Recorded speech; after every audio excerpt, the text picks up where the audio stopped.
Good morning. Senate Commerce Committee will come to order. We're here for the nomination of Steven Bradbury to be the Deputy Secretary of the Department of Transportation. If confirmed, Mr. Bradbury will serve as the department's second in command, overseeing day-to-day operations and implementing critical safety policies for our nation's transportation system. Mr. Bradbury is exceptionally well qualified for this position. He served as general counsel of the department from 2017 to 2021, and he served briefly as acting secretary of the department. As DOT's chief legal counsel, Mr. Bradbury supervised a team of over 500 attorneys and support staff. He oversaw rulemaking and enforcement, as well as regulatory reforms, saving the department $98 billion. In 2020, Mr. Bradbury received the Secretary's Distinguished Service Award. Prior to the first Trump administration, Mr. Bradbury was a partner at major law firms here in Washington, D.C. He dealt with various transportation matters in private practice, including a consequential airline merger and one of the largest automotive recalls in history. Mr. Bradbury also led the Office of Legal Counsel at the Department of Justice, and he clerked at both the U.S. Court of Appeals for the D.C. Circuit and the United States Supreme Court. Simply put, his legal and policy credentials are of the highest caliber. But he is also suited for those aspects of the DOT role that can't be captured in a resume, recognizing that lives are indirectly in your hands, listening to accident victims' families, and taking action to prevent future tragedies. More than many public servants, Mr. Bradbury has had to grapple with the fact that public policy has real-life consequences. He knows that with power comes responsibility. Mr. Bradbury will work closely with Secretary Duffy to help keep travelers safe and to responsibly invest in the nation's infrastructure. I've made it clear that safety, particularly in the aviation sector, must be his foremost priority. To that end, Mr. Bradbury is ready to eliminate non-statutory policy objectives that have been detracting from the department's core safety mission. I've also emphasized Congress's role in enhancing safety and the importance of complying with congressional oversight. Mr. Bradbury is prepared to be forthcoming with Congress in line with commitments Secretary Duffy made to this committee just a few weeks ago to turn over information we've requested. Finally, as I noted, Mr. Bradbury is a smart regulator. He has a track record of substantial cost savings at DOT, and he will come on board at a time when the administration and the American people are particularly focused on government efficiency. With Mr. Bradbury, we get someone with the experience to drive intelligent change, the kind of change that improves outcomes while saving taxpayers' money. I've received over 20 letters of support for Mr. Bradbury from major transportation groups, representing sectors from aviation and trucking to ports and waterways. I, too, support his confirmation, and I look forward to hearing more about his approach to the department. With that, I will recognize the ranking member for her opening remarks. Thank you, Mr. Chairman. Mr. Bradbury, I appreciate you being here today, and welcome to your family. I also would like to recognize and welcome two Max family individuals that are here, Nadia Milaron and Kanjit Balakur. Both of them have been so active in continuing the focus on safety, and thank you for that advocacy. We're here right now because we need leadership at DOT that recognizes that safety is the top priority. There is no issue about saving dollars if you're not saving lives. And I think that what's been wrong at FAA and at DOT overall is that we've had too much of a light touch on these very important issues. So, Mr. Bradbury, I do have concerns about your record. During your time at DOJ, you authored what is widely known as the torture memo, justifying the use of waterboarding and other torture techniques. I'm not going to go through the whole list of situations that arose from that, but alarming, they found evidence that, quote, your legal analysis, quote, were written with the goal of allowing the ongoing CIA program to continue, end quote. These legal opinions were so contrary to what this country stood for that the Senate refused to confirm you as the Assistant Attorney General during the Bush administration, and Congress passed the McCain-Feinstein Amendment to the 2016 NDAA codifying the legality of the torture methods that you bent the law to justify. We cannot afford, in the aviation sector, someone who thinks that we can bend the law to an outcome. Your record of using the law selectively to predetermine the outcome raises questions about the time at DOT during the first Trump administration. You were, quote, responsible for overseeing the department's regulatory actions and implementing President Trump's regulatory reform agenda, end quote. In this role, you orchestrated the rollback of multiple safety requirements under the guise of advancing a reform agenda. For example, just 9 days after the first of the two fatal Boeing 737 MAX crashes in 2018, your office sidelined a proposed safety management system rulemaking for aviation manufacturers like Boeing. I would say, Mr. Chairman, if somebody adds up all the costs that the MAX crashes have done to the aviation sector, it's way more costly than any efficiency that somebody has suggested. What that analysis did was the industry had agreed, the FAA had agreed, that we needed a mandatory safety management system. Why? Because that's the gold standard for aviation safety. Why was the rule sidelined? Well, according to a Bloomberg article titled, quote, "The Trump's DOT blocked safety rule deemed critical in the 737 MAX probe," end quote, the counsel, you used your general counsel position to shelve the draft rule.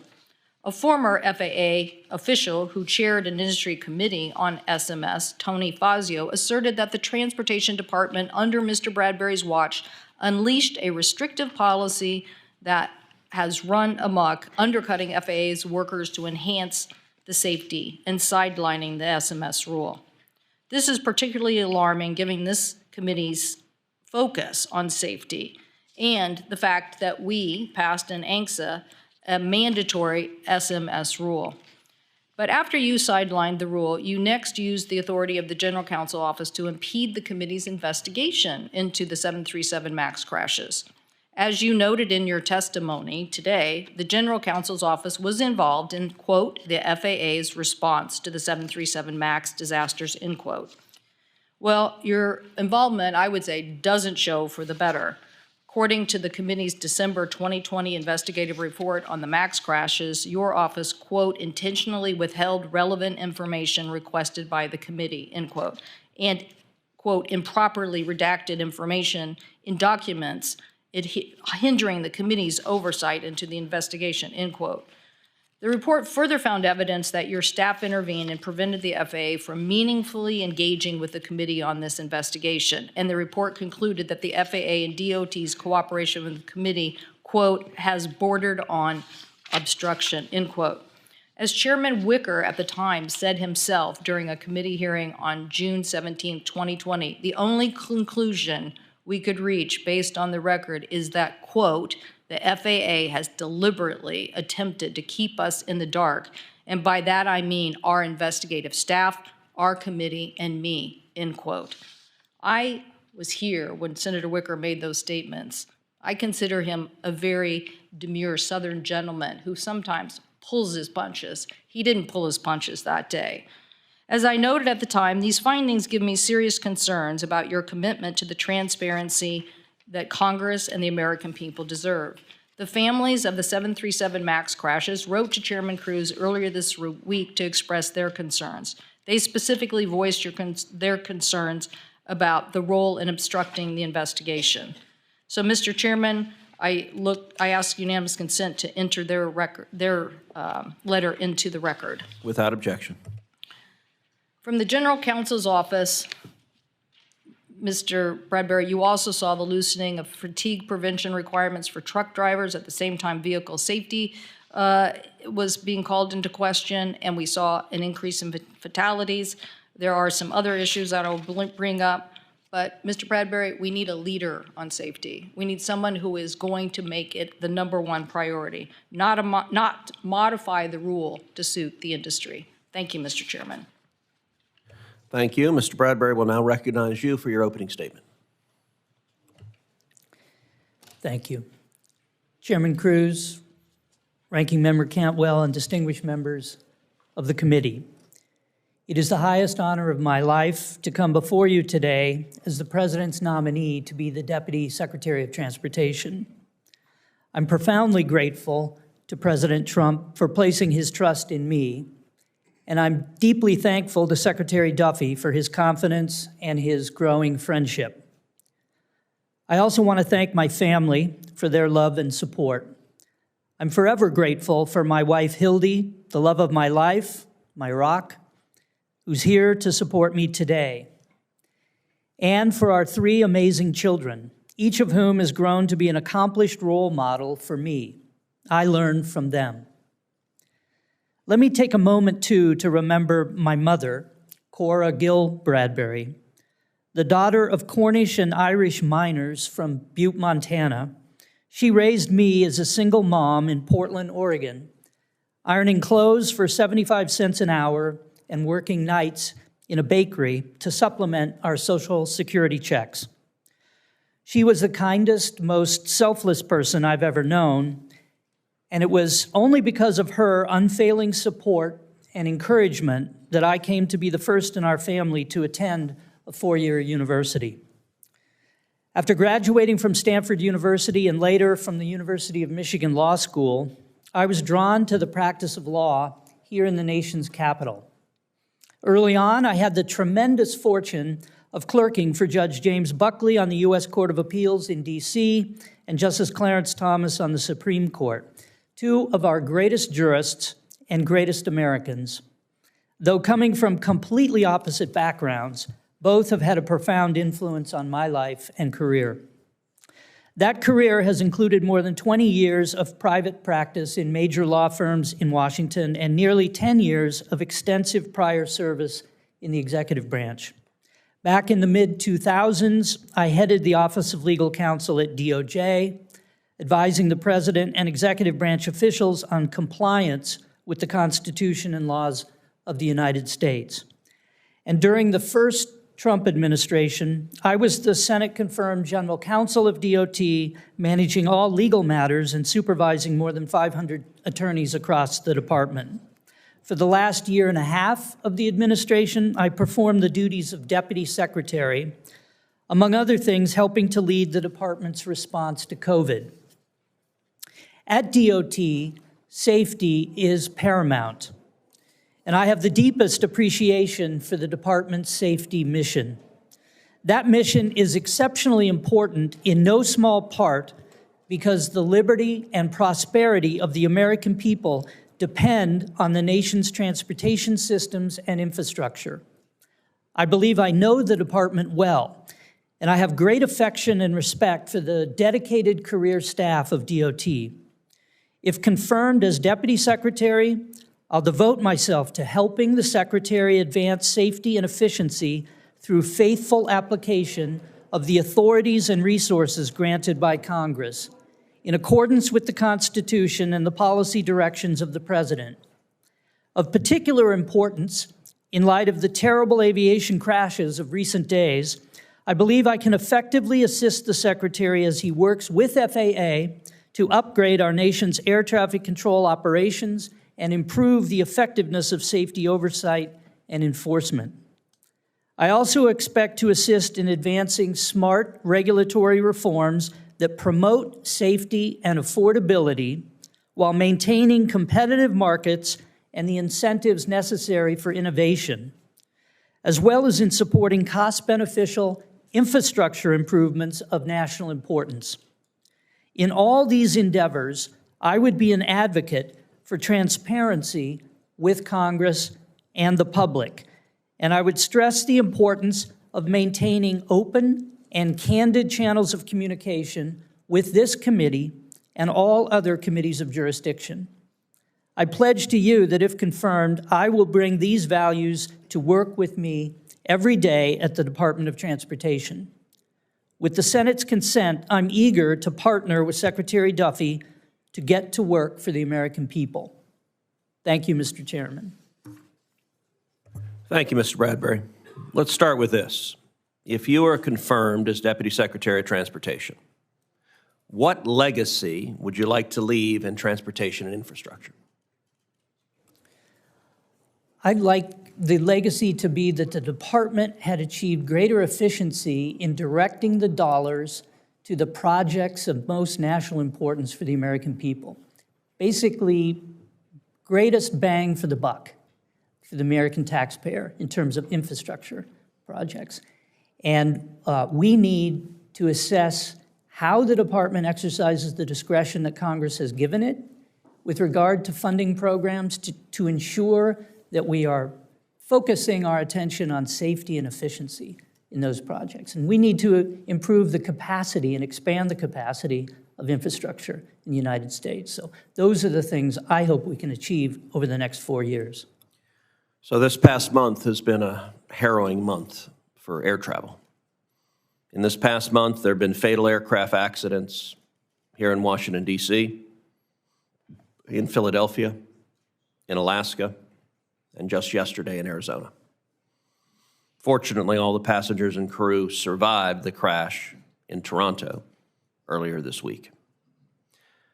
How would you help restore confidence in air travel and maintain a safe national airspace? We need to bring resources to bear immediately. I think the Secretary has indicated he's doing this, to review all of the safety systems we use in air traffic control in the FAA. We need to upgrade those systems. There's been a lot of talk for decades about improving the efficiency and effectiveness of the systems, making sure we have up-to-date technical systems for the FAA, and yet we still see that systems are obsolete. They haven't performed the way they need to perform. The process of upgrading is too slow. We need somehow to break through. We need new thinking on it. I think that's what the Secretary is focused on very keenly. But we also, Mr. Chairman, need to improve, expand the capacity of the training of new air traffic controllers, get the best and brightest in there, and we have to take a hard look at that process and the capabilities of our air traffic controllers. So we still have the safest air system in the world, but we cannot fall down on the job, and these recent disasters are just a horrible reminder that we need to be constantly vigilant because we have a zero tolerance for commercial air disasters. Yesterday, Secretary Duffy published an op-ed in which he said, quote, "America's air traffic systems need an urgent upgrade. DOT is addressing aging networks and systems like NOTAM. It is taking a close look at personnel, boosting its recruitment of air traffic controllers. The FAA Reauthorization Act of 2024, which Senator Cantwell and I wrote, requires maximum hiring of air traffic controllers for the next 5 years. Should the FAA continue to exempt safety-critical staff like controllers from any potential hiring freezes or layoffs?" Well, the Secretary will make that judgment, but he's been pretty clear that all safety-critical officials are exempt from the recent cuts and the focus, and air traffic controllers certainly fall into that category. We need more air traffic controllers. We need a faster pipeline, larger capacity in that, and clearly Congress has spoken on that, and I think it's a major priority. And just to clarify what the Secretary has said, there's been a lot of news coverage about the reduction in force at the FAA. My understanding is it's less than 1% of the workforce.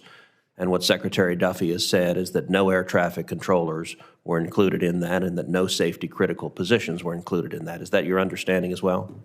Yes, I heard those statements, and that's very consistent with what I know to be his focus, to ensure that as we achieve greater efficiencies in funding and staffing throughout the department, that those cuts, where appropriate, will be made without compromising safety, and he'll ensure that safety-critical staffing is sufficient to address those needs. So in his confirmation hearing, Secretary Duffy made various commitments to this committee, and I want to run through a few of them right now to make sure you and he are on the same page. And to make this easier, the answer to each of these questions should be yes. Will you work with my office to ensure that the new Center for Advanced Aviation Technology, created by the FAA Reauthorization Act of 2024, is established in Dallas-Fort Worth, consistent with congressional intent? I will certainly support the Secretary's efforts in that regard. Will you prioritize the renewal of TxDOT's NEPA assignment authority on reasonable terms before its expiration in March of 2025? I think the department, certainly I personally strongly support NEPA authority being assigned to states that have the capability of undertaking complex NEPA assessments. I certainly understand that Texas is one of those states, and I think this is a good, efficient process. For nearly 4 years, 5 deepwater port license applications have languished in the U.S. Maritime Administration, MARAD. Will you commit to expediting MARAD's review of the application from Texas-based Delphin and LNG? I definitely intend to look into that and make sure that MARAD is moving those applications forward as quickly and that there aren't any unnecessary, unreasonable delays in that. I totally support the effort with deepwater ports. Will you commit to reviewing penalties issued by the FAA against SpaceX and curtailing bureaucratic overreach at the FAA's Office of Commercial Space Transportation? Yes, and I strongly support further streamlining efforts with regard to commercial space licensing regulation. Okay, and 2 more. Will you commit to providing my office with the DOT staff ratings for all discretionary grant applications over the last 4 years in which the California High-Speed Rail Project received an award? I understand that the Secretary received that request and will be responding to that, and I will work with the Secretary to make sure that this committee and you, Mr. Chairman, get what you need. He said yes, and I'll take that as a yes as well. And finally, do you agree that pipelines are one of the safest modes of surface transportation and that DOT should let data drive regulatory decisions? Yes. Thank you. Mr. Chairman, thank you. Mr. Bradbury, I brought up the SMS rule in my opening statement, and I'm assuming you know enough about safety management systems to have this discussion. That safety management system is about a continuous improvement and an analytical approach. So it basically means when you come up with a problem, you're going to stop and fix it. So it's not, you can't keep moving forward. So in this article that was reported in the, can you just put it on the chart thing? We know that the rule was halted 9 days after the MAX crash. Why did you stop the rulemaking from happening? Well, I don't know that I stopped it. That's what's reported in the paper, and I mentioned the FAA person who was in charge of the process, who said the industry and everybody wanted to move forward, and it was submitted, and then next thing you know, it's pulled. So, well, certainly we go through a review of every regulation, and as I recall, in that regulation, there were questions on the merits about which entities it should apply to and how it might apply to small businesses or small entities. Those are the kinds of questions that need to be addressed whenever so you're saying you might have killed the SMS rule because you didn't want it to apply to small manufacturers? I wouldn't say I killed the SMS rule. And let me say, we still don't have one. Our committee has worked hard to get one, and now it's going to be in law, but I have more questions about this. But yes, you did stop it from happening. There was a recommendation to move forward on it, and your office stopped it. Well, Senator Cantwell, let me say I strongly support safety management systems as an approach to regulation. A mandatory, not an optional. I would support mandatory safety management systems, and I would appreciate the opportunity to work with this committee to make sure we have them in place, not just in aviation, but in other transportation sectors, because I think it's a smart way to regulate. You put the onus on the operators and the manufacturers to avoid safety problems, defects. You put it on them. They have to come up with the system to do it, and then you hold them accountable. I think we can. Did you agree with the FAA's decision to allow the Boeing company to continue to fly MAXs after the first crash? That was, I know, agonizing period, and I know the experts at FAA were looking very hard at it, looking at what might have been involved in that. And the Secretary's office, I was assisting the Secretary. We were very closely monitoring the FAA, the professionals at the FAA in that. We certainly supported their decision to ground the 737 MAX. In hindsight, a lot could be said for doing it sooner. It was an unprecedented situation for the FAA to ground an entire fleet of aircraft like that, but I think they made the right decision. And then, we were very involved for The this. right decision. To ground the plane, Okay, but back to, the FAA went to Seattle after the Indonesian crash and basically didn't do any kind of thorough review. Again, a safety management system would have required an analysis. That's what safety management system is, of critical features. But the FAA, filled with light touch people, which we've tried to root out, and that's why we try to pass strong legislation, because we don't want a light touch in aviation. And we can't have an efficiency approach or a bean counter approach, because that's not saving lives. And in reality, it's not saving money either. So we need an FAA and a DOT and a general counsel who is going to stand up to get these rules in place. I agree.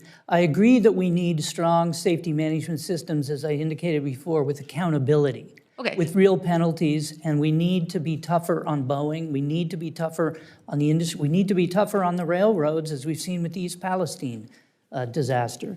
Okay, I don't have a ton of time left, but so when this committee passed, so we did what the FAA wouldn't do. We mandated a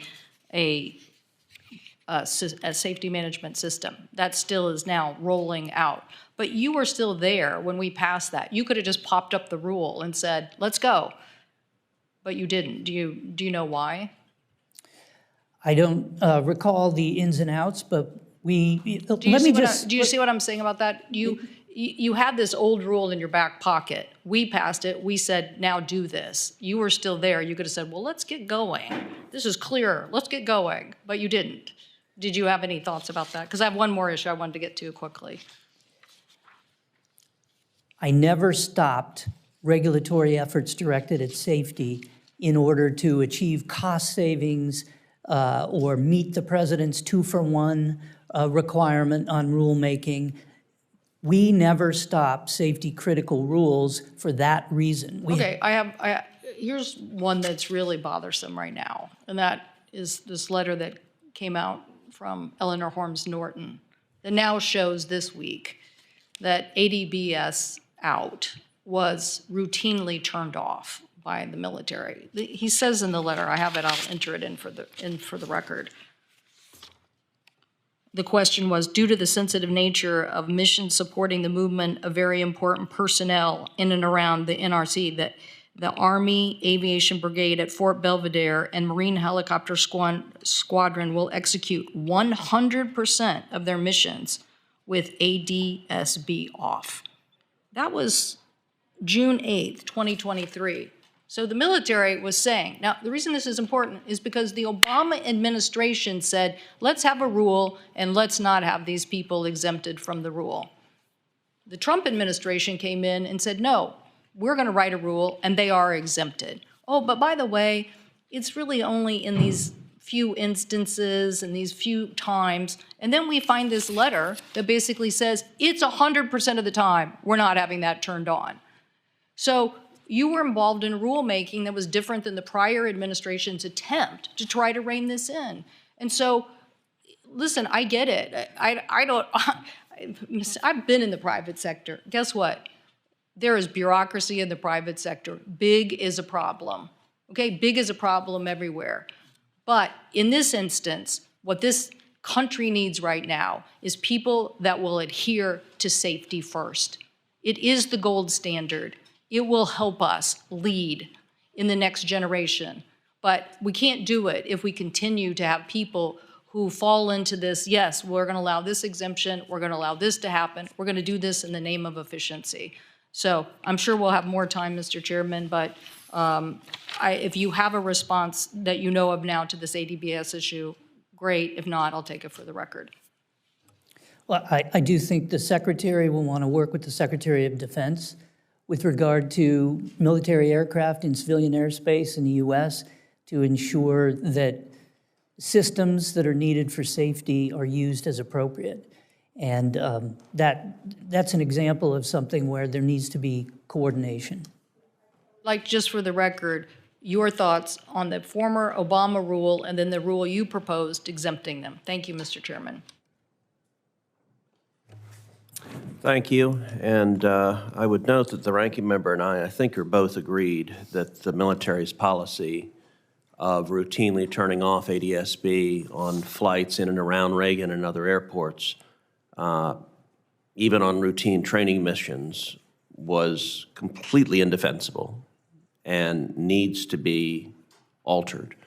I suppose for clarity, I should point out that the letter the ranking member quoted from, written to Elbert Holmes Norton, was written in 2023. And in 2023, Joe Biden was the president, Lloyd Austin was the Secretary of Defense. It was a Democrat administration that followed the policy of turning off ADSB out. I think we are now agreed on both sides of the aisle that was a mistake, but to be clear, you were not at the Department of Transportation in 2023, is that right? That's correct. Mr. Chairman, I don't think anybody knew that that was their policy. When you and I agree. when we had a briefing, they never said that that was their policy. This just came to light when some, my guess is whistleblower or someone in the community saw all of this happening and came and said, oh, there's this letter. This is what their policy really is. Or at least this is what somebody stated to Eleanor Holmes Norton. Well, and the Department of Army did tell us in our briefing here, it came close to telling us that they regularly turn off ADSB out. They didn't say 100%. 100% is, sadly, it's not surprising, and I think it's indefensible. I feel confident that policy will change either by this administration unilaterally, or I feel confident that Congress will make that policy change, given the tragedy that happened over DCA. Senator Fisher. Thank you, Mr. Chairman. Mr. Bradbury, as you know, rural communities rely heavily on the Essential Air Service program. It provides them with connectivity and access to critical services. In my home state of Nebraska, we have 7 communities that are served by Essential Air Service.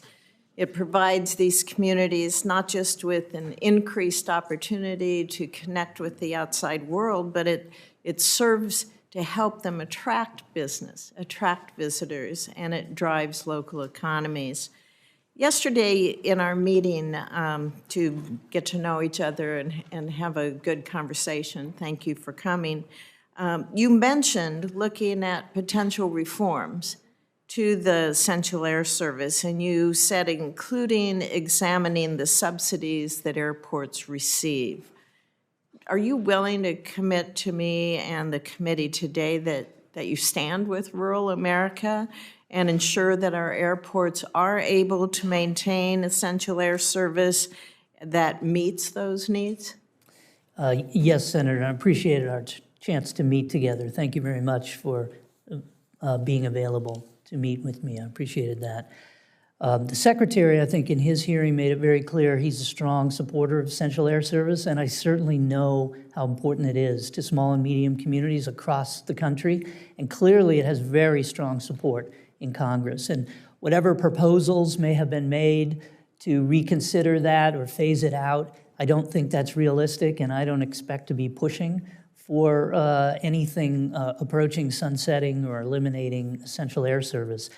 There are still decisions that the department makes in implementing the program and examining whether communities are meeting the metrics stated for the program, and that's a process that happens periodically, and it's a very important process, and sometimes communities come in, new communities come into the program, et cetera, and that's something the Secretary will look at, and I expect to assist him in that and with an eye to preserving the effectiveness of the program.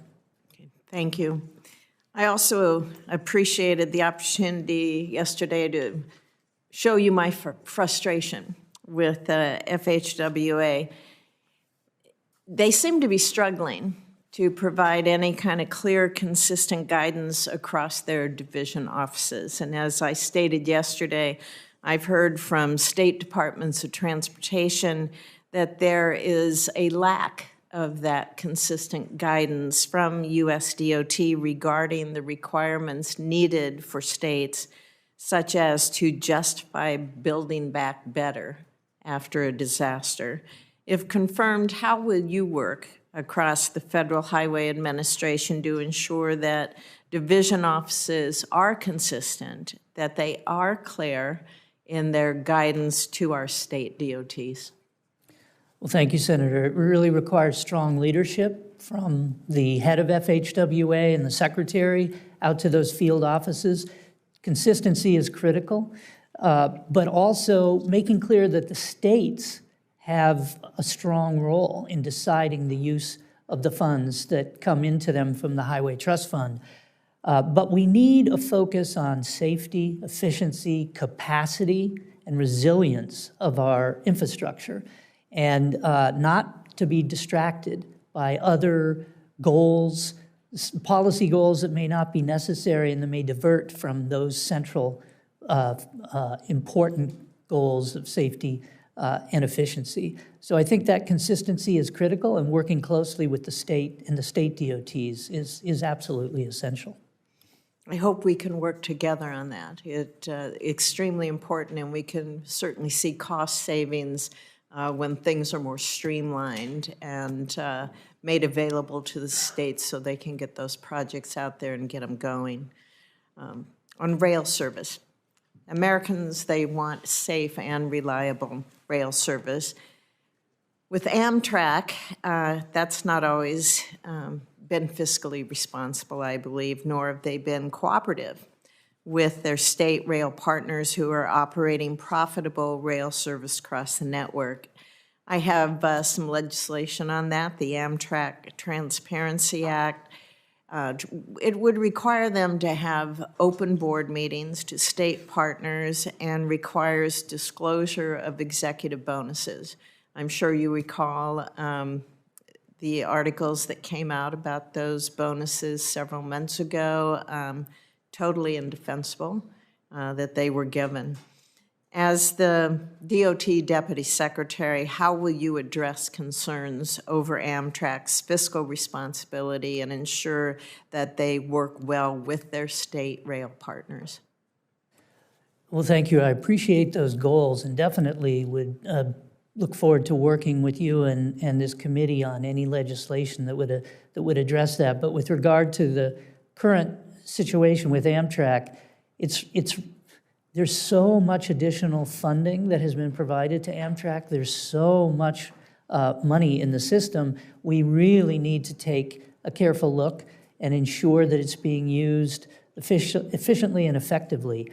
And there shouldn't be any wasteful spending, unnecessary bonuses that don't make sense. And certainly they need to cooperate closely with states and local interests on their passenger service. You know, just before COVID hit, Amtrak was on the brink of finally being in the black for the first time across their network. Of course, that still doesn't include, or that still assumes a lot of grant money coming from Congress. Real tragedy for Amtrak, what COVID did in terms of hitting it. And it's still coming back, but we really need to take a hard look at the economics. Thank you. Thank you, Mr. Chairman. Thank you. Senator Blunt Rochester. Thank you, Chair Cruz and Ranking Member Cantwell. Like many of my colleagues, my office has been getting flooded with calls and messages from thousands of Delawareans deeply concerned by the federal funding freeze and firings. And when I met with Secretary Duffy, he promised me that he would follow the law. Congress authorized and appropriated dollars through various programs, such as the Bipartisan Infrastructure Law, to help our communities fund critical projects and to bring our nation's infrastructure into the 21st century. President Trump's funding freeze executive order and Secretary Duffy's more recent cancellation of electric vehicle charging programs breaks the law. Mr. Bradbury, does the president or any cabinet secretary have the authority to withhold funds Congress has appropriated in the 2021 Bipartisan Infrastructure Law? Thank you, Senator. The Secretary and all of us at DOT need to follow the law, and where things are required by law, we need to comply with those requirements. Where funding programs have some modicum of discretion at certain points in the process.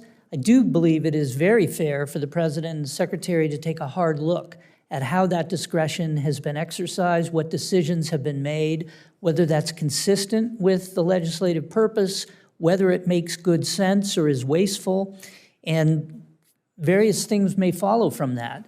It may be that the President may wish to propose to Congress that a program be rescinded or repealed.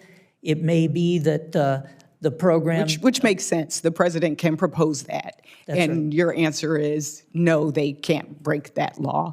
Do you believe the cancellation of the National Electric Vehicle Infrastructure funding by Secretary Duffy is legal? Well, I don't know all the ins and outs of what's happening right now with particular funding programs. I'm confident the Secretary is focused on complying with the law and following through on the President's instruction to pause programs, to audit them, to take a hard look at how the money is being used, what the effect of it is. I think that's a healthy process. The problem is we worked very hard on behalf of the American people, passed legislation, got the funding. People have started programs, shovels are in the ground. I don't think it's appropriate to pause something that we passed in law. And as you know, the department sets the corporate average fuel economy, also known as CAFE standards, and Secretary Duffy's first action was to reverse those standards. And we all know it's no secret that transportation is one of our largest contributors to U.S. greenhouse gas emissions. The science is really clear. Why are we going backwards? Well, I don't believe the Secretary canceled the standards. He directed that there be a review of the standards and that a proposal be put forward to reset, change the standards, or potentially rescind the previous standards. And I think it clearly reflects a view that standards in recent years have gone way beyond what the program was designed to achieve through corporate average fuel economy, and was really becoming an instrument to— Can you just confirm, did you say he hasn't, or it's paused, or I'm just trying to get clarity, he hasn't? I believe he directed NHTSA to review the standards and propose replacements for them. Okay, propose, not change or stop or, okay. And I personally think this reversal, should it happen, is bad for business. I think it's bad for automakers who are seeking certainty from us as the government, and it's bad for the environment as well as, I think, a bad decision for lowering the cost of goods for American families. As Deputy Secretary of Transportation, you will also once again play an outsized role in the government's operation of vital safety programs.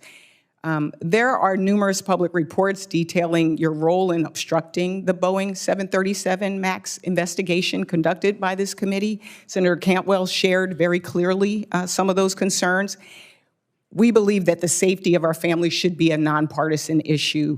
I have some more questions that I will submit for the record because my time has run out, but thank you so much, and I yield back. Thank you. Senator Blackburn. Thank you, Mr. Chairman, and Mr. Bradbury, congratulations on the nomination.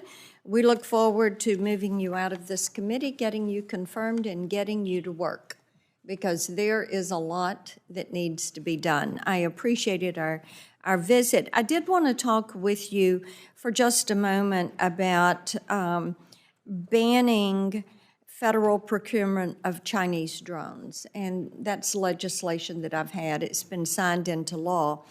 But we know the CCP never stops lying, cheating, stealing. It is kind of their business model. And one of the things that we have found is even though we've been able to ban some of these companies from the drones, and even though they're on the Commerce Department's entity list, they're still, because of some of these affiliations and murky corporate structures and partnerships, they're still selling EV chargers into the U.S. And That needs to come to a stop because these chargers just really grab massive amounts of consumer data. And if they're going to be charging stations and if they're going to be programs, this is something that needs to be reviewed. So where are you when it comes to dealing with these Chinese entities, and will you work with us on this? Oh, absolutely, I'll work with you. This is a real serious concern, not just in the particular areas that you referenced, Senator, but across the board with lots of Chinese products coming into the U.S., including EVs and other products and the components that go into them. It's a national security concern in terms of sensors collecting data, and where does that data go, who controls it, is it the CCP, et cetera. But it's also an economic concern because these products are often subsidized by the Chinese government and undercutting U.S. industry and potentially gutting U.S. industry. So it's a very serious concern. I know the president is very focused on that, and I look forward, if I'm fortunate to be confirmed, to helping support that effort. Excellent. Also, talk to me a little bit about raising the pilot age. Of course, the last administration, their ambassador to ICAO refused to participate in this. And as you know, keeping the pilot age where it is pretty much a giveaway to the pilot union. And we've got a lot of pilots that would like to keep flying. Some want to move from long hauls to regional flights, and I think they should have that option. I think that's something that should be looked at very seriously because some of our more experienced pilots want to keep flying. And they may have opportunities, as you suggest, to move from long-haul flights. They may be interested in continuing their careers in regional or short-haul flights. And it seems like something that we should be open to that possibility. Just as the Secretary has suggested, it would be good to keep some of our more experienced and seasoned air traffic controllers on the job, too. Exactly. And some artificial age limitation or required retirement age may not be in the best interest of the country. We agree with that. One thing I did want to put on your radar, during President Trump's first term, DOT took some steps to help combat human trafficking in transportation. I know you're aware of that. We would like to see those steps implemented once again. This is an area where I've done a lot of work. There is opportunity for you all to support that, and we would appreciate that. Memphis, we talked about Memphis a little bit. Of course, we are the logistics hub. All of the Class I railroads are there. The Port of Memphis is there. FedEx, of course, which is the largest express carrier in the world, is there. So our logistics needs are incredibly important. And just as we were so grateful that Secretary Duffy made his first trip to Tennessee and North Carolina to see the damage on I-40, which also runs through Memphis, goes from North Carolina to California, all across the country, and we appreciated his attention to that and the aftermath of Hurricane Helene. But we would like to get you to Memphis and see firsthand some of our needs there as we are the logistics hub of the country. Well, I would welcome that opportunity, and those intermodal facilities are so critical to our national freight network and to the economy. It touches every American. Yes, it does. Thank you so Thank much. you. Thank you, Mr. Chairman. Thank you. Senator Baldwin. Thank you, Mr. Chairman. Thank you for the opportunity, Mr. Bradbury, to meet and have discussions prior to this hearing. I wanted to mention that during Secretary Duffy's hearing, I asked him about the Department of Transportation's finalized rule to discontinue manufactured products general waiver. We talked about Buy America standards and rules when we met. to discontinue this waiver that had been in place for 40 years and has allowed the Federal Highway Projects Administration to sidestep Buy America rules. It is a straightforward idea. When we use taxpayer dollars to build infrastructure, we should be using American products, and we should be supporting American small businesses and workers.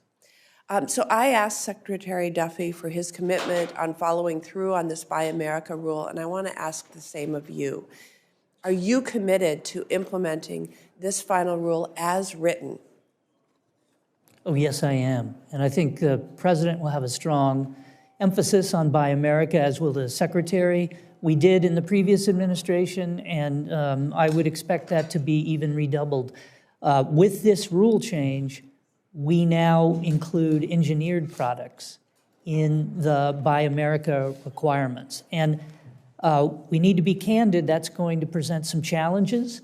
But I welcome the opportunity to discuss with you yesterday the example that you gave of being proactive and actually going to those foreign manufacturers where there are instances where there's no other option available and getting them to invest in the U.S. to support jobs and businesses in the U.S.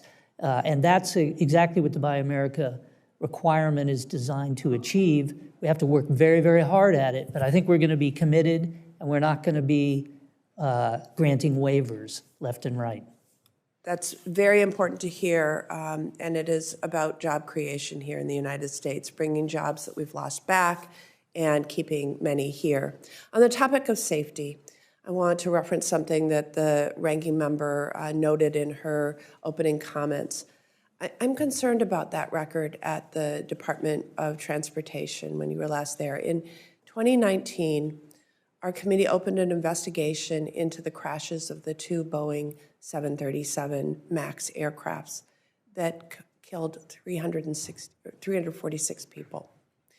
You led the Department of Transportation's Office of General Counsel at that time when Chair Wicker's staff compiled evidence, and it suggested that you intentionally withheld relevant information requested by the committee.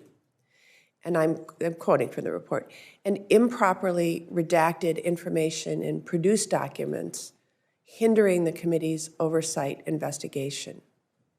Chair Wicker's staff report concluded that the level of cooperation by FAA and DOT was unacceptable and at times bordered on obstruction.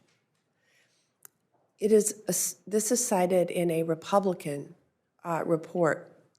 So how can we trust that you are the right person for this job when it sounds like you weren't the right person in your previous job at the Department of Transportation? Well, I appreciate the question, Senator, because I really would like an opportunity to respond on this point. The department went through what was the most intensive set of investigations, I think, probably in the history of the department with regard to the 737 MAX disasters. I think it was completely appropriate. It wasn't just the Senate Commerce Committee, it was also the House T&I Committee at the same time. The FAA was inundated with requests, and I believe the Secretary Chao made the right decision that it was important for the Office of the Secretary to ensure that there was a full and efficient response to those oversight requests. So what we were doing was attempting to facilitate the response to the oversight requests, not impede them, not block them or stonewall the requests. I'm going to have to cut you off there because I do have a couple of additional questions, but you can more fully answer if you would like in writing after the hearing. I want to just ask a series of yes or no questions. Yes or no, do you support privatizing the air traffic control system? This is not Yes or no? something. This is not something I'm going to propose or push to the Secretary. Do you support eliminating or defunding the essential air service? As I've discussed, no. Do you support reforming or repealing the Jones Act? No. Do you support eliminating federal discretionary grants at the Department of Transportation? No. Thank you. Thank you. Senator Schmidt. Thank you, Mr. Chairman. I want to congratulate you, Mr. Bradbury. Enjoyed our visit in the office, and I think that your track record and your results-oriented leadership puts you, in a really good position to help lead this department that, in many ways, has sort of lost focus of its core mission. I will also point out, I've seen you in this committee more times than I ever saw Pete Buttigieg, which is an interesting little fun fact. I want to talk to you a little bit. What we in our office, we've talked about sort of 21st century airports, and having grown up in the shadow of Lambert in St. Louis, it's sort of embarking on this new mission. There's a lot of opportunities, and we talked about it. But I just wanted to reinforce the point. Look forward to working with you on that, and maybe have you come out to Missouri and see not just Lambert but some other DOT assets. Thank you, Senator. I look forward to that, too. On the topic of on infrastructure in general, China is in many ways coming for our lunch on a whole host of things, and they're moving at rapid speed on a lot of things. Infrastructure projects clearly in their own country, but the One Belt, One Road initiative in our country is sort of, hopefully we get back to focusing on real transportation projects here, not woke taglines. What are some things that can be done to help streamline that process, approvals? Could you talk a little bit about maybe some challenges with the way currently NEPA plays out in these projects? Absolutely. We have a real opportunity to undertake some fundamental review and reform of the NEPA process and the permitting. Obviously, it's a critical priority for the president because infrastructure projects depend on those permits getting efficiently resolved so that the projects can move forward.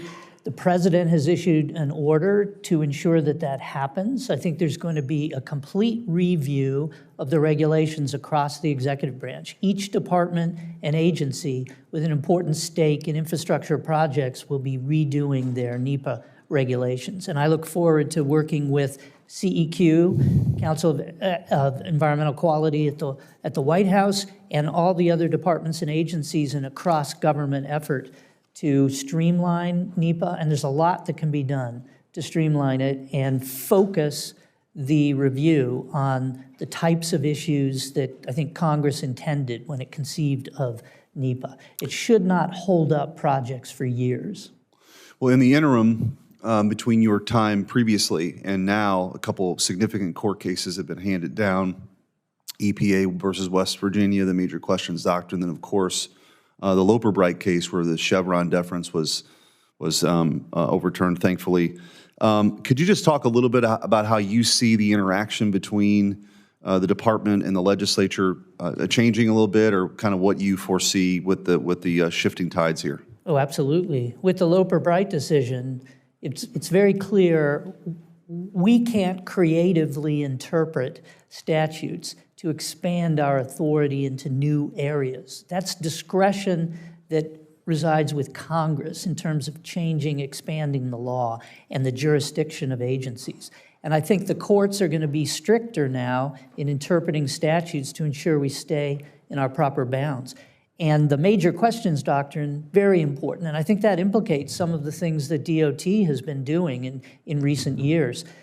When it comes to massive new regulatory efforts on the part of departments like DOT that have economic impacts for the lives of Americans across the economy, it's clear the Supreme Court has said, no, wait a minute, there's got to be a clear authorization in statute from Congress before the agency can entertain that kind of transformational rule. And I really think that's a critical restraint, and we see that I believe, with the CAFE program, for example. Great, I appreciate that. One last question. So under the FAA, I think we talked about this in my office, is the Office of Commercial Space Transportation, or AST,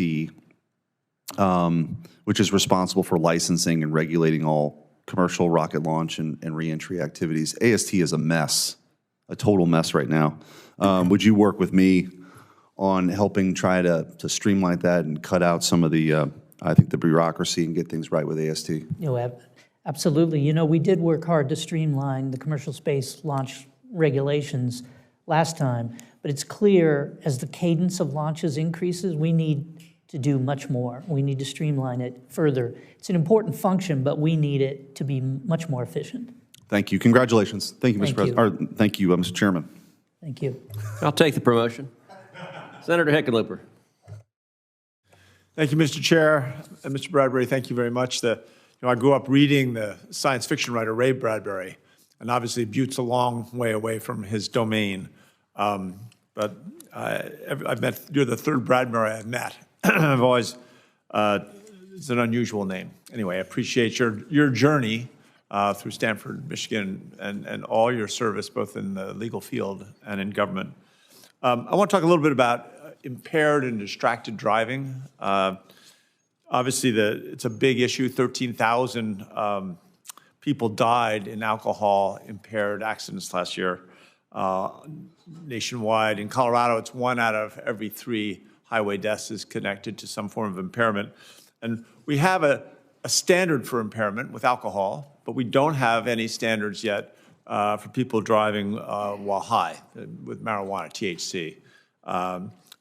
How should DOT work with the Department of Justice and HHS to develop a science-based impairment system that we can address this with? Well, that's a very interesting question. Thank you, Senator. As you know, just as you said, we don't have a blood test or a breath test, as I understand it, for being high on marijuana and driving. And it's a growing problem in the country. I think NHTSA has put funds in and worked with local first responders and local sheriff's offices on training for local police and sheriffs and first responders who get to a scene to assess whether a driver is high on marijuana. And it's really a physical assessment at the scene. And it's very important to have that training and capability available with our local law enforcement and first responders. So there needs to be a lot of support for that, and I believe that the Justice Department could play an important role there through justice grants, programs, and their law enforcement relationships. So that's certainly the first way I would think about assessing that. I know that there are technological solutions that are being discussed and are potentially on the horizon, and that Congress has directed the department, NHTSA in particular, to look at those options for potentially being part of a new motor vehicle. And that's something we need to take a hard look at. I'm not sure that the accuracy and reliability is yet there, but we need to continually assess the availability, the cost of that technology, the accuracy and the reliability, because that could be a solution, but it needs to be something that's accepted by the American people if you're going to talk about something that you put in a new motor vehicle. Right. It'll take the right process to get there to make sure that people buy into it. I think we're closer for drunk driving, and that's something that may be on the horizon and is very important. As you say, 13,000 drunk driving deaths a year. We got to get that number down. That number, just so you're clear on it, per lane miles driving, that number has plummeted over the decades. So the National Highway Transportation Safety Board has done a pretty good job on that. But we still, 13,000 is too many. It wasn't too long ago that it was 30,000. In terms of aviation safety, we're seeing too many accidents, you're aware of that, and they're not all at major airports. I look at airports, and so much of it is the volume, and they're big enterprises. DIA in Denver International Airport is a massive enterprise. And I was concerned with some of the recent formulas. Now we're going to look at birth rates in your state as a function of how some allocations of federal infrastructure investments will be made. That's concerning. But I also look at it in terms of the smaller airports, which, again, in some of the western states, we don't have that high birth rates. And we do, obviously, as certain people try to encourage that as much as possible.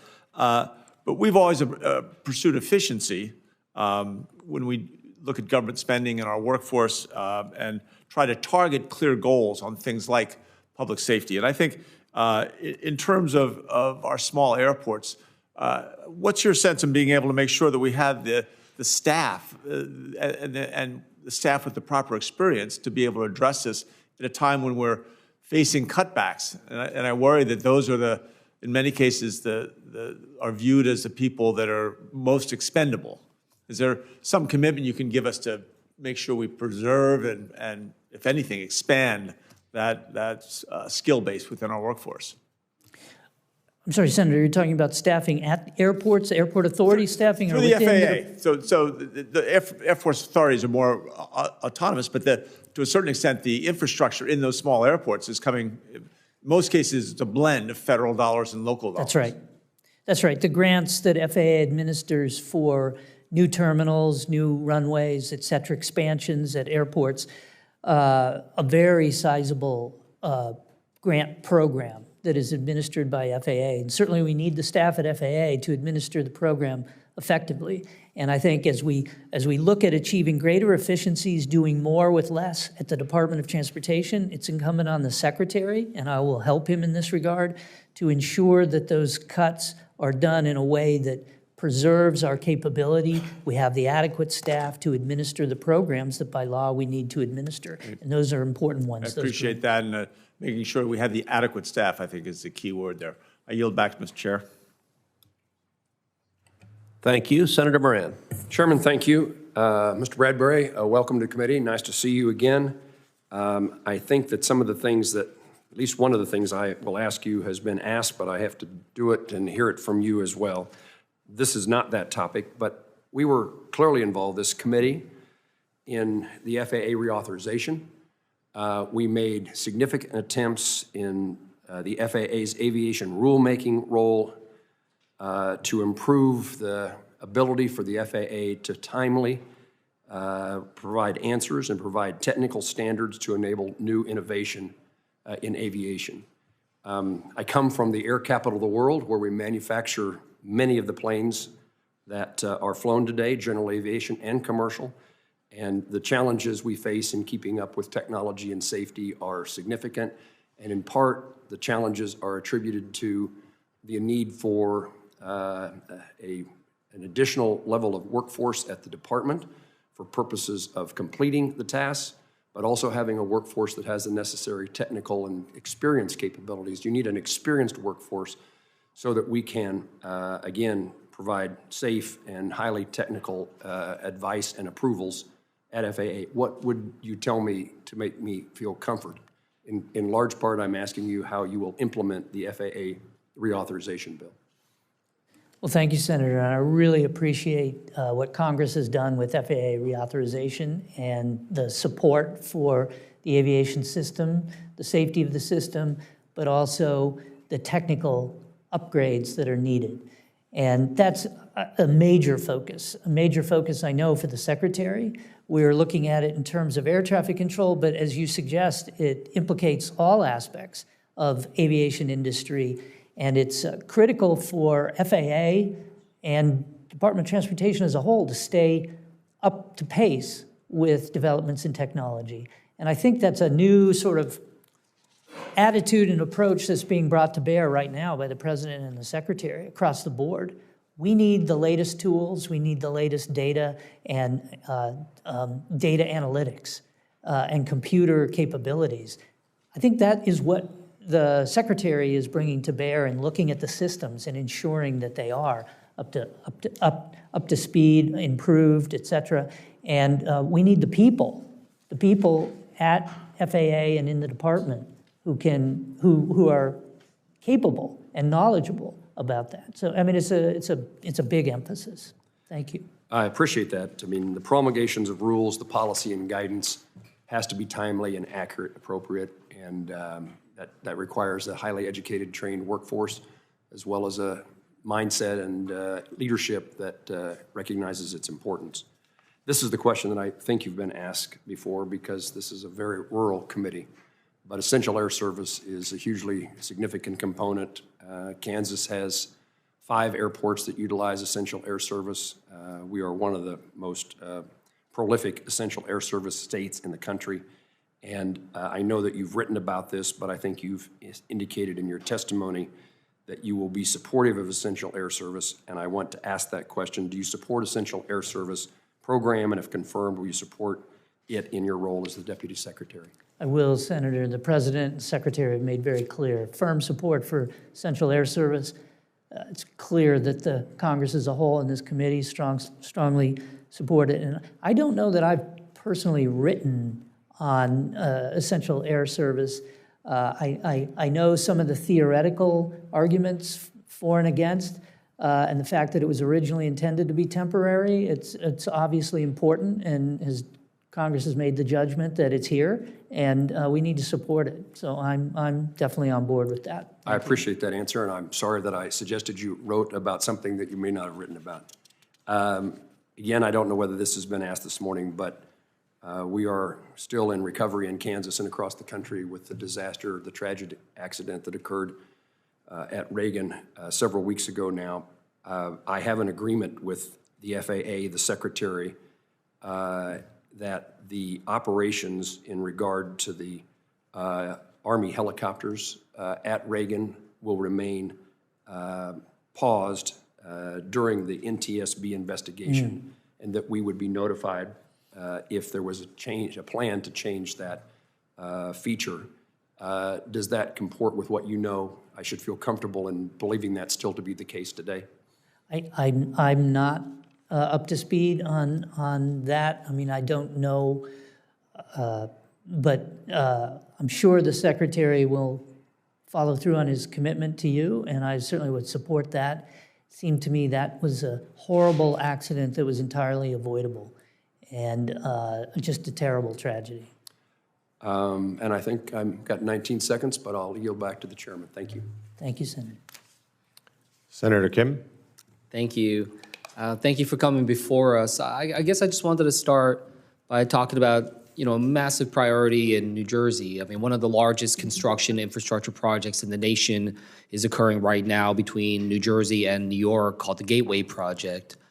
And I know that, the federal government can get involved in every single infrastructure project, every single transportation project in the nation. But, I believe that there needs to be some process of triaging and prioritizing. So I guess I just wanted to ask you, do you believe that the Gateway Project is a critical infrastructure project that has both regional and national implications? Yes. As I mentioned to you yesterday, I definitely view that as a project of national importance. And we need to ensure that it's done efficiently and that the dollars are well spent. That's true for every major infrastructure project we fund, but that connection up and down the Northeast Corridor and from New Jersey to New York, and the role that the New York metropolitan area plays, certainly of national importance. Yeah. No, I don't discount the need to be able to make sure we're being good stewards of the resources of this nation. And, this project so far is on time and under budget, so, we're excited about that. I guess I wanted to ask you, can we count on your support to be able to keep this project going, keep the funding going? It's already underway, and obviously, as you know, putting the brakes on any construction project, let alone one of this magnitude, can just be really debilitating and honestly raise costs even more. So I just wanted to hear from you if we can count on your support for this. Well, I will support the Secretary in the department's commitment to projects such as a Gateway Project. And so I will not be making that decision, any of those decisions myself, but I understand the importance of the project. I worked on it the first time around. I think we had a good discussion about the tunnels and what could be done with the existing tunnels and the new tunnels that are in the plan. I would hope to be involved in a very supportive way in helping the Secretary follow through on these projects. As we're investing in this, a big reason why we're doing so is to be able to make transit, especially for passengers, commuters, more reliable. Amtrak, I told you about the challenges we face with NJ Transit as well. A lot of questions about funding for Amtrak, a lot of proposals in the past here in this building about slashing Amtrak funding. Do you think Amtrak is funded to the level that it needs to be? Or do you believe that there is room or your perspective for cuts or greater investment? Well, I think that it's always incumbent on us to take a hard look at how the money is being spent and whether it is achieving the goals, whether the system is being operated efficiently. Well, I guess I'll ask you, do you think that the funding for Amtrak is achieving its goals? From your experience before at the Department of Transportation, what did you feel? Well, as I mentioned earlier, you know, we were very hopeful back at the end of 2019. We were looking at coming into a new year where for the first time Amtrak was projecting it would be in the black across its network. And of course, then the bottom fell out with COVID. I look forward to taking a hard look, Senator, to be frank, because there's a lot of money in the system. Yeah. We just need to ensure that it's appropriate and it's being well spent. I don't discount that. It's just, you know, I hope I can hit home to you just how critical this is for reliability and for the ability for people to get to and from work. I want to just build on something. One of my colleagues asked you about your role on, well, your perspective on privatization of air traffic controllers. You said that you weren't going to necessarily be the one that pushes that proposal forward, but I guess I just wanted to ask you, do you believe that privatizing air traffic controllers is a good idea? Well, you know, Canada has done this with transferring air traffic control to a nonprofit corporation. There were, it was seen as a very efficient solution. And as I think you know, Senator, President Trump did put forward the idea and support the idea in 2017. Congress, in its judgment, deliberated over it and did not accept it. And again, we see in the recent FAA reauthorization, as I understand it, there were further debates. And again, it was not something that was made part of FAA reauthorization. And so my comment is that I don't anticipate that I will be spending time promoting or pushing the Secretary of Transportation to recommend to the President this, because it just isn't something that's been embraced by Congress as a whole. There are good arguments for it. It may be a good solution down the road, but that will be for Congress to judge and decide. Okay, thank you. I yield back. Thank you for being here, Mr. Bradbury, and as I recognize myself right now to speak. Let me ask you a question. You're being asked to be confirmed as the Deputy Secretary of Transportation for the United States of America. So first question I'd ask you is, what's the most common form of transportation that Americans use on a day-to-day basis? The automobile. Americans love their cars, and we have billions of trips by auto every year in the United States. So let's talk about the car business, something near and dear to my heart. What is the impact of regulation after regulation after regulation on the auto industry in terms of the cost of automobiles? Well, regulations have costs, and those costs are passed by the manufacturers down the line to the American families, the Americans who buy those automobiles or want to try to buy those automobiles. So the effect is on affordability of new automobiles, and that's a critical issue. We want new automobiles to be affordable. We want Americans to buy more new automobiles. And it's not just to support the auto industry as an important part of our industrial base, but it's because new cars and trucks are safer, significantly safer than old used vehicles. NHTSA statistics show that. So affordability isn't just an economic issue, it's a safety issue too.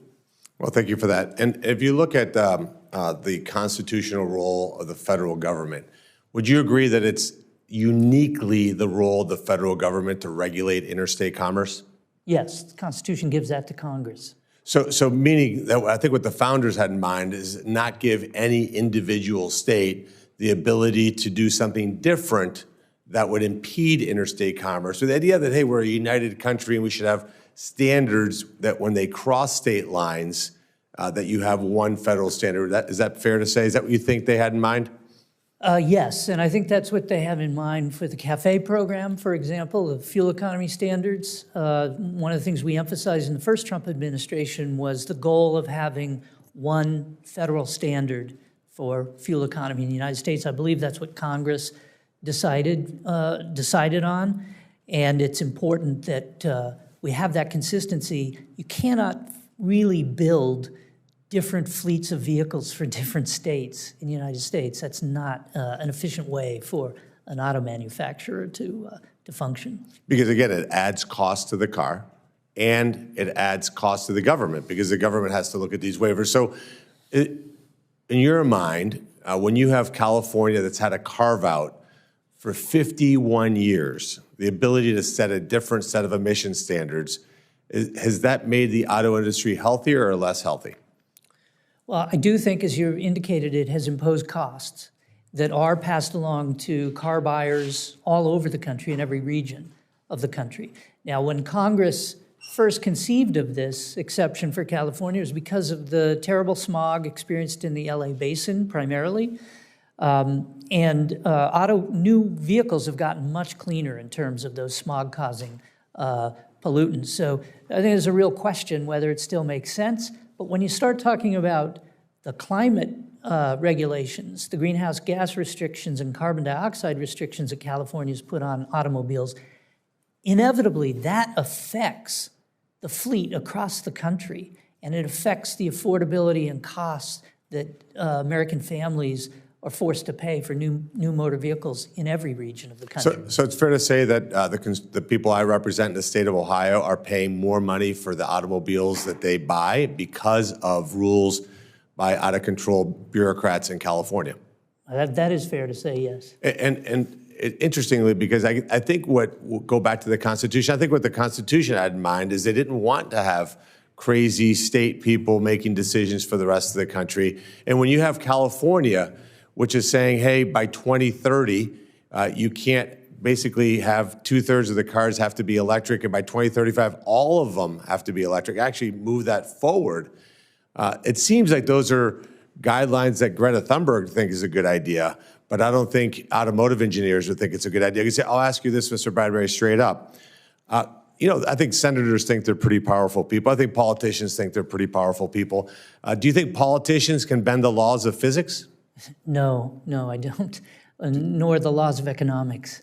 I don't know that they know that, because I think when you look at it and say, well, let's do more on cafe centers, reduce this, and look, we're all for that.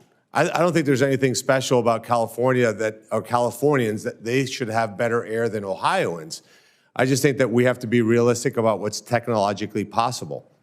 And I think it's well past due after 51 years that we go back to our constitutional principles of one federal standard that is actually achievable and attainable based on what we understand technology to be. And I also think, and I want to ask your response to this, do you think that giving the industry certainty, saying, hey, here's the rules of the road for the next 10 years, so that they don't have to worry about some lunatic in California coming up with a rule that's completely unattainable. Do you think that that would be healthy for our auto industry to compete worldwide?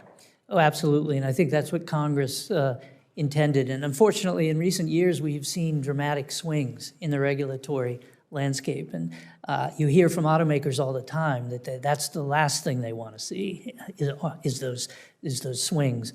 And but as you say, regulations can't achieve an aspirational result that's not really consistent with economics or, as you point out, the laws of physics.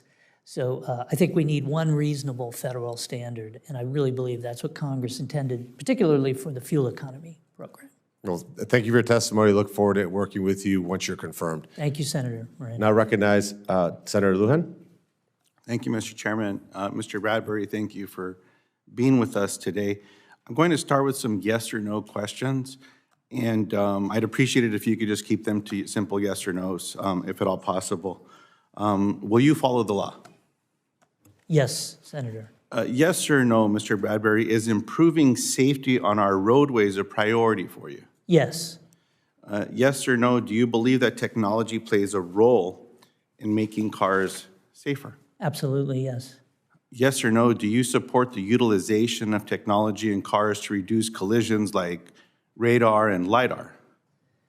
Yes, and I see a lot of positive innovation, a lot of investment in these new technologies, which really have a great potential to save lives. Appreciate that. Yes or no, do you support the utilization of advanced driver assistance systems to reduce roadway fatalities? Again, yes, we see the automakers investing in this. We see car buyers interested in the technology, and it has great potential to help save lives. This is a different question from whether technology should be mandated by the federal government to be a required component of every new vehicle. That's a calculus, a cost-benefit calculus, because again, we can go as 100% on everything as a mandated requirement of the federal government, but it's going to affect the bottom line. It's going to affect the affordability of vehicles, and that always has to be kept in mind. And one thing that's critically important is to preserve the incentives that the industry has to invest in this new technology and continue the improvements, not necessarily dictated by the government to do it, but to do it because it makes their products better, more attractive, more valuable to customers, and safer.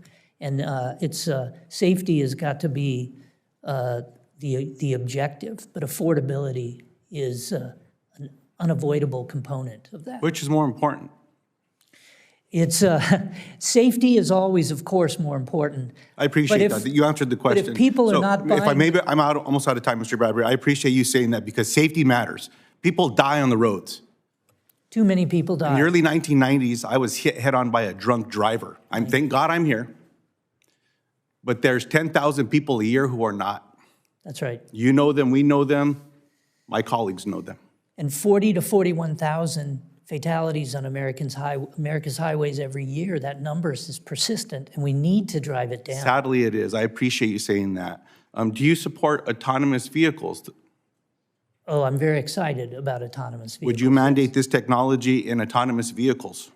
Mandate what technology? Everything I just went over, radar, LiDAR, all of these safety features. We need a consistent national framework for the development of autonomous vehicles, automated vehicle technology, autonomous vehicles. I appreciate that. Would you mandate technology in autonomous vehicles, or if someone creates an autonomous vehicle, they can just do whatever they want based on making it more affordable? Those are not the two choices, Senator. I would be reluctant to mandate a menu of technologies and tell the industry how the vehicle needs to operate. I think we want to preserve incentives to innovate and offer new products, and then we need to ensure safety through a process of certification or a process of testing. And that's really what we need, is a framework that's reliable, repeatable for testing autonomous vehicle systems to ensure safety. And then, this is the way our system has worked for auto safety in this country. Other countries may do it differently. They may dictate up front what the requirements are and require sort of pre-approval certification. We recognize that we want to preserve incentives for investment and improvements in industry subject to testing. And then, of course... Let me ask this question, Mr. Bradbury. Do you support the use of driver monitoring technology both inside and outside the car? I think that is a question that will depend on the accuracy and reliability of the technology and the cost impact of the technology.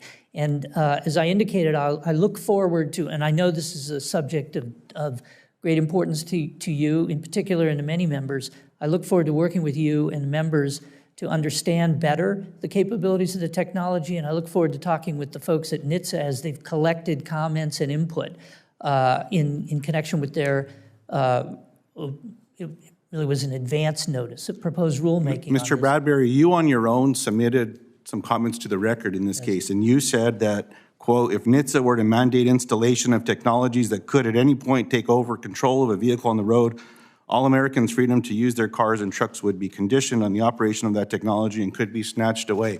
All this technology is required in autonomous vehicles. I haven't even gotten to what I'm trying to get to, which you're absolutely correct. I care about saving people's lives. In a bipartisan way, working with one of the most conservative senators here, Rick Scott out of Florida, we were able to earn votes of our Democratic colleagues 3 years ago.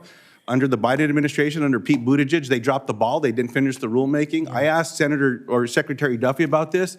I didn't know this. He shared that his wife survived a head-on collision. That's right. As well. He knows what's going on here. That's the reason I'm trying to get to the bottom of this. When we talk about autonomous vehicles and this innovation in America, America should be the driver here. And it's going to be expensive. It's going to be expensive, but we need to keep people safe so that when they choose to buy that vehicle, they're not going to die and they're not going to get killed on the road. So I certainly hope that we can get to this place and just get something done. My last question about following the law, Mr. Bradbury, is do you commit to follow the law concerning finalizing the impaired driving rulemaking? We will follow the law as directed by Congress with regard to that. And we will proceed forward, and as I indicated, I look forward to seeing the information that's come in and talking to industry, talking to those who know more than I do about what that technology can achieve. I believe that's what Congress wanted NHTSA to do. And I recognize that some forms of that technology may be closer than others. So, for example, the technology in a starter button that can sense through the skin blood alcohol content and might prevent a car from being started. That's a kind of technology that may be closer on the horizon in terms of accuracy and reliability. And Mr. Bradbury, please send some additional response to the record. I know I'm over time here, but it might surprise you if you're not aware that I think Volvo, Subaru, their cars already have this technology. They're driving on the roads in other countries. They're not here yet. But nonetheless, the technology's been proven. If you go to the auto shows, like I like to do, you can get in them and check it out. I mean, it's pretty incredible what they've done. I look forward to doing it. And this legislation did what it was supposed to. It got the market to respond. Major auto manufacturers are filing the patents to do this stuff. It's quite incredible when you can touch those conditions and then you let the innovation just get out there and solve these problems. But we can save people's lives. Thank you, Mr. Chairman. Thank you. Just a real, very fast question back to you. Let's say that we do that.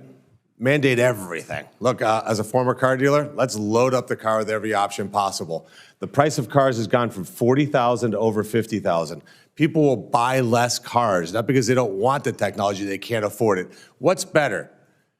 A newer fleet of cars where people buy more new vehicles, or these insanely expensive, really cool cars with all kinds of crazy technology that nobody affords, so they keep their old car? What makes the entire fleet safer?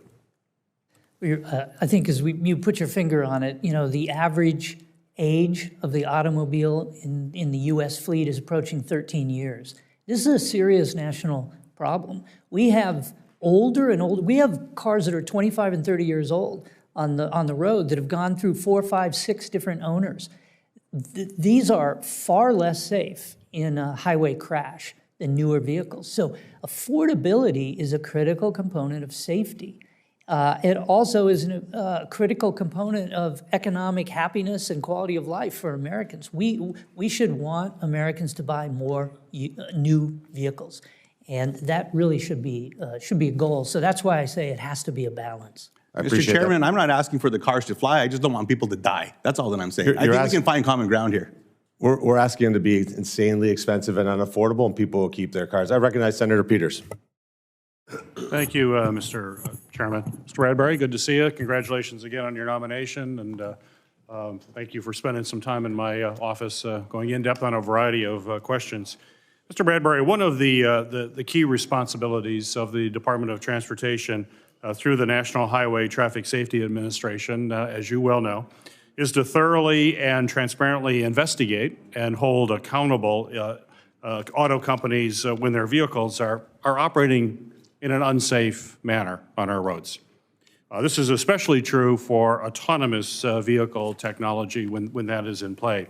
And as you know, I strongly believe that autonomous vehicles will play a huge part in improving roadway safety. But that can only be achieved if there is public trust, which we talked about in my office, in these technologies. And that only comes with full transparency and accountability, so the public truly trusts this technology and its capabilities, or if they don't have abilities, to understand exactly what they're dealing with. Tesla, unfortunately, has been probably the worst actor in this space. There's currently an open investigation into Tesla's quote-unquote full self-drive, which it's not. They market it as full self-drive technology. And indeed, there's a history of Tesla misleading consumers regarding what that technology is actually capable of doing. And unfortunately, that has led to deaths as a result of that. So my question for you, sir, is given Elon Musk's close relationship with the president and his significant role digging into the operations of every agency through his so-called Doge, are you fully committed, and will you fully commit today, to ensuring that the Department of Transportation holds Tesla accountable if you are confirmed? Yes. And I believe the Secretary was very firm in saying he would not treat any particular company favorably vis-a-vis other companies. In other words, we would have a fair and objective approach. And with particular regard to NHTSA's recall investigations on these important issues. And so I can make that commitment, yes. Okay, good. In our meeting, you and I discussed the role of Congress in making the law versus the role of the executive branch in enforcing the law and faithfully executing the law. You told me that if the president disagrees with certain programs, he should ask Congress to act to change them. You confirmed that that's how the system, and I don't want to misquote you, but you said that's the way it should act, is my understanding. However, this administration doesn't seem to respect the separation of powers and appears to be pursuing an agenda to pick and choose which laws to enforce and pick and choose which grant funding to follow through on as well. Many of these grant programs, from Great Lakes port infrastructure development to new bridge funding to passenger rail projects, are certainly absolutely essential to Michigan and states across the country. Legally awarded funding for these projects shouldn't be ripped away because the president may have a political issue with it. So my question for you, sir, is if confirmed, will you oppose any attempt to withdraw infrastructure funds that have already been announced for infrastructure projects through the Department of Transportation? Well, Senator, I think, first of all, as we know, a huge amount of additional spending and money has been announced and has been awarded in recent weeks and months. And I believe it's entirely fair for the president and the secretary to want to take a hard look at how that money is being spent. And in lots of these programs, as I indicated earlier, there are points in the process where there's discretion for the secretary and decisions can be made. And I think we need to audit all of those and take a hard look. And I believe that's what's really happening, and I think that's a fair process. I think the American people expect that. We want to ensure that we're prudently and responsibly using the taxpayer dollars. That's not the same thing as the executive branch overriding the role of Congress in its appropriation function and its lawmaking function. I absolutely agree that the constitutional structure is Congress makes the laws, Congress appropriates the money, the executive branch executes and implements those programs. But in lots of these programs, there is some discretion assigned to the executive branch and exercised. And we just need to be ensure that that is being exercised responsibly, and we're not inserting unnecessary requirements that detract from the effective use of the money, for example. And then, as I mentioned, there may be cases where the president believes a program is simply is wasteful or not achieving a useful purpose and needs to be reconsidered. And I think it's fair for the president to put that forward to Congress. Thank you, Mr. Chairman. Recognize Senator Markey. No, thank you so much. And Mr. Bradbury, I've been in Congress long enough to remember when the auto industry used to say it's not cost effective to put airbags in vehicles. Raises the cost of the automobile. And didn't want to do it, fought it. But hundreds of thousands of lives have been saved because of airbags. What price do you put on that? all those lives to the same? So I just raise that as a rhetorical question. Mr. Bradbury, thank you for being here. In the last few weeks, Elon Musk and the Doge team have wreaked havoc on the federal workforce through buyouts and mass layoffs, despite assurances from Secretary Duffy that public safety workers would be spared and critical categories of workers such as FAA technicians and engineers that inspect aircraft were fired. Musk and his group of unqualified cost cutters say they are doing this in the name of rooting out waste and excess in federal programs. Mr. Bradbury, you worked at the Department of Transportation during the first Trump administration. Did you witness significant waste and excess during your tenure during the Trump years at the Department of Transportation? The Department of Transportation has an important practical role, and I think the career staff at DOT carries out that role with dedication and professionalism. I admire them greatly. It was not my experience that there was a lot of excess staffing. I do know that staffing has increased considerably since then. The funding has increased considerably. There are a lot of new people who have been hired. That's not accurate. When you left, there were 57,000 employees at the Department of Transportation. And today, as we sit here, there are 57,000 employees at the Department of Transportation. And as you just observed, you did not witness excess when you were there with those 57,000 workers. And today, the workforce is the same. So obviously, I'm a little confused where the excess might have been created if it's the same number of workers. If I may, we can always get more efficient. Industry does that, and there's always a need to take a look at where we can do more with less, where we can improve outcomes with greater efficiency. And that's a different question, okay? That's a different question, okay? You could have made it a lot more efficient, if that's what you're saying, during your time during the Trump administration. And I wish that you had, but to then impose that on a Department of Transportation with the same number of employees, I think, is unfair.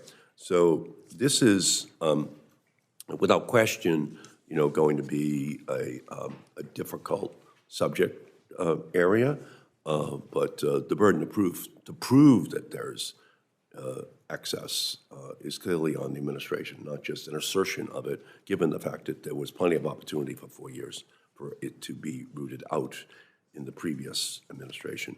And for the sake of argument, let's say DOT has suddenly become bloated over the last few years. If an administration were intent on rooting out that excess, do you agree that identifying the positions to cut without risking public safety would take a little time? Well, it's an important goal. It's critical. And I think the Secretary is committed to that, and it needs to be managed. And I would look forward to being involved in helping him manage that process. So it is fair to say it would take some time then, given the fact that there were 4 years during the first Trump administration rooted out, it would take a little time right now to identify that excess? In other words, just to contrast that approach with what these Doge boys are doing inside of agencies right now. They're doing just the opposite. They're going in and slashing without having done the evaluation that professionals like yourself had an opportunity to do, and they have no professional background in doing it. My impression is what's involved is very smart people with new analytical tools that haven't been available perhaps or haven't been used in government previously can very efficiently identify areas of obsolescence, areas of waste, areas of inefficiency, and we can address those. And again, I'm not disagreeing that there could be a study, but I don't think 4 weeks really is enough time to have analytical tools applied to an area of expertise where there has been no access to it up until just January 21st of this year. So that's where the problem sets in, because brilliant people like yourself were not able to do it. And with all due respect to the Doge boys, I don't think that they have a superior knowledge of the internal workings of the Department of Transportation. I'm not a software engineer. I'm not a brilliant tech person. but it does seem sensible to bring in some of those brilliant And again, techniques. I don't have any problem with bringing in new approaches, but software is only the information you put into it. It's who writes the analytics, okay? It has nothing to do with the zeros and ones. It's all has to do with what was the assessment of the actual factual information put into it. And 4 weeks is not enough time to figure that out, no matter how smart you are. You can write an algorithm, but only with the information that is given to you. So there's just no way that the administration is conducting a careful review of the cuts and its impact on public safety. And there's no reason that DOGE is targeting probationary employees first. It's not because they are the most expendable or the worst performers. It's because they are the easiest to fire. And really, that's what it's all about. But it can directly endanger American lives if it's not done correctly. And that's why today, this morning, I sent a letter with 12 of my Senate colleagues in a letter to Secretary Duffy urging him to cease these dangerous workforce cuts and demanding answers about where the layoffs, the buyouts, the firings were happening within the department. So there's transparency, so we can understand where the cuts are, so we can see where the safety risks may be. So otherwise, it's just reckless endangerment that will be occurring. So I thank you, Mr. Chairman, and I look forward to working with you, Mr. Bradbury. Thank you, Senator. Senator Cantwell. Thank you, Mr. Chairman. Mr. Bradbury, I wanted to go back, maybe a teeny bit of an expansion on what my colleague was just asking. Do you think there is a possibility that Elon Musk has conflicts of interest as it relates to the FAA? Well, certainly he has business interests through SpaceX that FAA is involved in regulating and licensing. And so I think it's important to ensure and be diligent that conflicts are not involved in this process. What would you think those conflicts look like? Tell me a Well, scenario. I don't know what the specifics would be. Well, you know what the law says, right? You know what the law says. Yes, and I think the president has made it clear The that president exempted him illegally, I am sure, from the conflict of interest. And now he has real conflict of interest. And so I'm just trying to understand from you as the general counsel and a nominee where you think that would cross the line. Because we already know that he basically has launch interests, and we already know that he got mad because he got fined for launching at a time when the FAA told him not to launch and then said that guy should be fired. So there's all sorts of issues right there. But now I'm asking, what do you think would be the bright lines that you would be concerned about? well, I think that the individuals involved in these activities, as I understand it, are coming in as employees of the department, maybe on a temporary basis, but employees Do you that think go he should through. be an employee of that department if he has business before that department? 'Cause I'm pretty sure that doesn't exist anywhere. I'm pretty sure that Elon Musk is not an employee of the department, okay? But the people involved in actually the activities under the supervision of the secretary are employees of the department and go through all the conflicts checks and requirements that are necessary for those to onboard those temporary employees and in terms of what they're engaged in. So I believe there is a conflicts check process that goes Do you think he should sign a conflict of interest agreement, making sure that he avoids conflict of interest? I don't. Why wouldn't that be good, prudent business? Why wouldn't that just be good, prudent Well, business? Given this issue of, we just had this crazy, unfortunate, tragic situation where DOD and FAA weren't talking to each other. And clearly, no one was in charge and responsible for, like, why in God's name are we allowing these two paths to intersect so closely? And now we have this increase, this committee's dealt with this a lot, this increase in demand for spectrum and FAA launch, and everybody has lots of different issues of when they want to do various things. So it's already a challenged environment. So why wouldn't we be concerned that somebody who's already taken a swing at the agency because they have commercial interests, that they wouldn't be influencing this whole safety regime, which has been the center of our discussion this morning? Well, I view the whole DOGE effort as a way to take a hard audit look at systems, personnel, staffing, funding, and regulations to identify potential areas of inefficiency, things where it's not functioning. Okay, I think, here's what I heard that answer, and I appreciate that to my colleagues. So I'm not focusing on Doge as much as I'm focusing on where a true conflict of interest. So why don't you take that for the record and decide where you think a conflict of interest is and where you think that line would be crossed, and that would be very helpful to know from you. Thank you. Thank you.